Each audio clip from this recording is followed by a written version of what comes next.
একবার কল্পনা করুন, আপনি হাসরের মাঠে দাঁড়িয়ে আছেন। এখন সবার মধ্যে আল্লাহ তাআলা আপনার হিসাব নিচ্ছেন।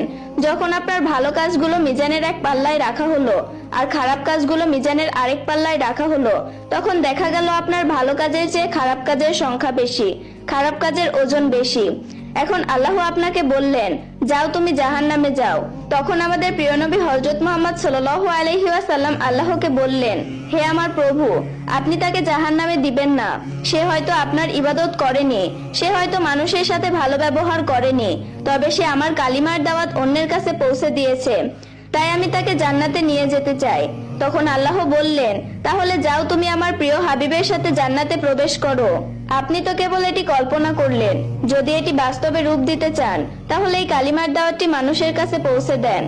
কালিমা লা ইলাহা ইল্লাল্লাহু মুহাম্মাদুর রাসূলুল্লাহ সাল্লাল্লাহু আলাইহি ওয়াসাল্লাম।